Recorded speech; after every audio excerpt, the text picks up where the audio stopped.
Welcome to Boating Insights. This is a podcast about achieving your boating dreams, brought to you by Above and Beyond Boating. We deliver the leading courses to skipper your own boat.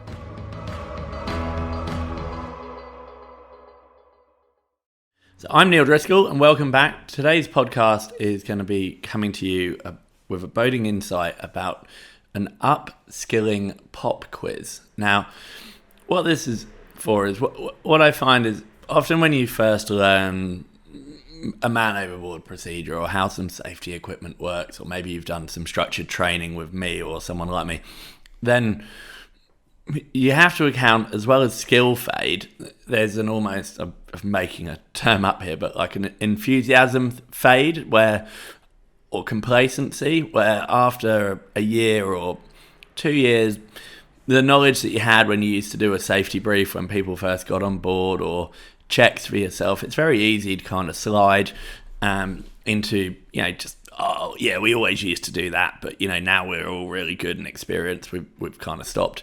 I've got a little game for you to try and just kind of keep your skills up and keep your knowledge current.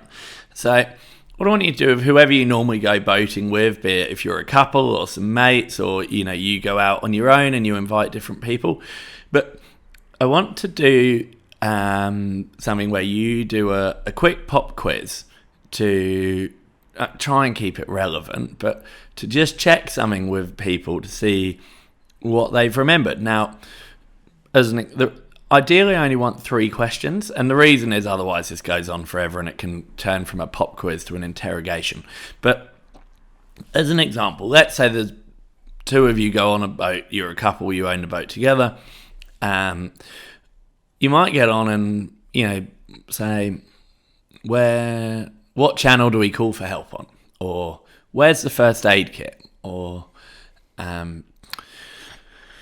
if you had a helicopter coming, which flare would be best to set off in the daytime? Now, the idea is that you just kind of gently upskill each other.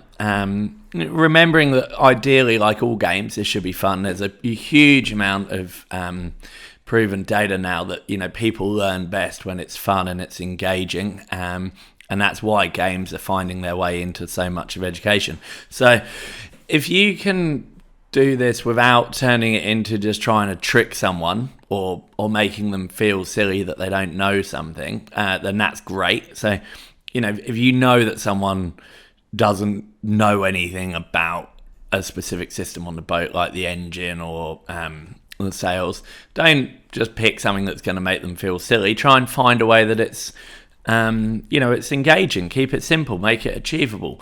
The reason that I like this is it's quite difficult. I know, I try and practice what I preach, but if I'm going out and it's just me and Chantal hanging out on the boat, you do fall out of the habit quite quickly of checking in on these things, and it's amazing how much you forget.